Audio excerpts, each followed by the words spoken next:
Okay, welcome to this video then on comparing the power and conflict poetry for your AQA GCSE English Literature exam. It can be a tricky question because there are 15 poems, only one of those poems is going to be printed in the exam.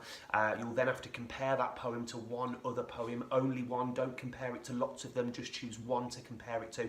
And of course the other poems will not be printed, so you'll have to refer to that other poem from memory. It's worth trying to remember one or two quotations from the other poems just so that you've got some points of reference, but of course you can achieve the marks for language analysis using the quotations from the poem that's printed, but definitely worth trying to remember one or two. So the purpose of this video then to go through how you might go about achieving a grade 5 on the English literature question for comparing the poetry. Let's look at an example question. Explore how the poets of Remains and one other poem from the Power and Conflict collection present the effect of war. Step 1 is to annotate any lines in the poem which demonstrate the effect of war, the point of the question. Step 2 is to start writing about that poem using a what, how, why link structure. And then thirdly, you'll need to then compare that poem in the next paragraph to another poem from the collection. So that's your kind of three-step approach, remembering that we need to link to context in that exam question as well and make sure that we are comparing the poems. So let's look at a few quotations from Remains, which of course is the named poem which would be printed in the exam. Let's have a look at these three quotes. Here's my first. End of story, except not really. His blood shadow stays on the street, and out on patrol I walk right over it week after week. So from the poem that's named, I've picked out a couple, 2 or 3 quotations that help to show the effect of war, because that's the point of the question.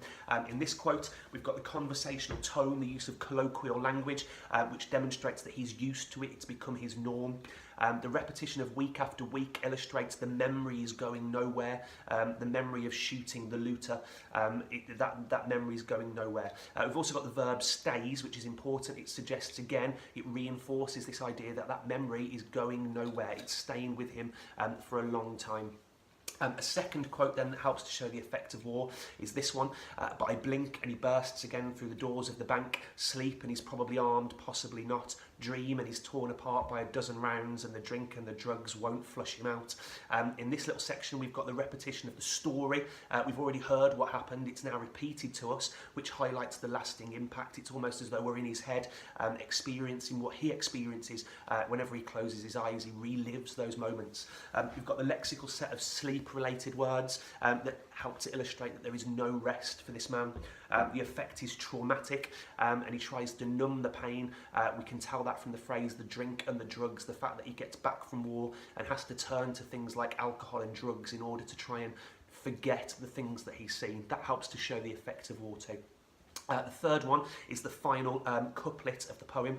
But near to the knuckle, here and now, his bloody life in my bloody hands. The phrase near to the knuckle suggests verging on something, usually something offensive or indecent. It shows us that that memory is vivid, it consumes his present day and every single waking moment too. We've also got the double entendre in the very final line. We've got the literal blood, the blood of the incident, but the word could also be used as an expletive, as though he's swearing, which highlights perhaps his anger and frustration about the situations that he's experienced and the fact that he can't get those things out of his mind. And of course we've also got that repetition of bloody as well, which further reinforces this to the reader. So how might that look as a paragraph then? Remember that we're just doing step 1 and 2 at the minute. We're just focusing on that named poem to get ourselves started in the exam. We're going to do a what, how, why link structure. So the what, Simon Armitage presents the horrifying effect of war. We're answering the question through the mind of a soldier who's returned from a war zone but now must live with what he's seen and done. The how, this is clearly evident at the end of the poem when the soldier says, but near to the knuckle, here and now, his bloody life in my bloody hands. Armitage merges repetition and double entendre to illustrate the effect that being at war has had on him. The why then, why has he used this double entendre and repetition? Well, the double entendre highlights not only the violence and horror of the situation that he remembers, but also allows us to see his anger and frustration at not being able to forget. The phrase near to the knuckle is also poignant because it suggests verging on something. The memory is clearly vivid and consumes his present day and every waking moment. We've then got a nice little link to context to show the examiner that we understand the time that this was written and the things that were going on. The soldier clearly suffers from from PTSD, having returned from war. PTSD is a disorder that affects those who've experienced a traumatic event. Remembering that we don't need to say lots about context, we need to show that actually what we are saying about it links to what we've been arguing. So the PTSD element of context there absolutely is relevant in terms of the effect that war has had on him once he's returned. Next thing to do is decide which poem to compare it to. Remember that the focus is on the effect of war. We could choose any of these, perhaps War Photographer, perhaps Poppies, Exposure, Bayonet Charge. All of those poems show the effect of war. It's worthwhile doing a quick plan, maybe a table of similarities and differences, and choose the poem that you feel the most confident about exploring in terms of a comparison in relation to the effect of war. How might the comparison element look then? It might look like this again, what, how, why link.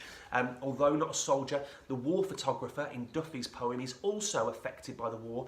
He's been taking photographs at. How? This is clearly evident when we discover that solutions slop in trays beneath his hands, which did not tremble then, though seen to now. It might be that you just remember the word tremble. Don't worry about necessarily writing out the whole quote. Just what you can remember of it is plenty. Duffy's use of the powerful verb tremble exemplifies this perfectly. Tremble has connotations of fear and extreme upset. This allows us to see that once home, just like the soldier in Remains, the effect of what he has witnessed begins to take hold of him. In a similar way to the soldier in Remains, he was perhaps less affected whilst in the war zone because he had a job to do. Being a war photographer takes a certain character, and Duffy was fascinated by what made someone do this sort of work, given the awful choice between taking photos and helping. Notice in blue that I've made some comparative statements 3 times within there, not just an opening comparison, but actually repeated that idea of comparison to show the examiner that I'm drawing similarities all the way through.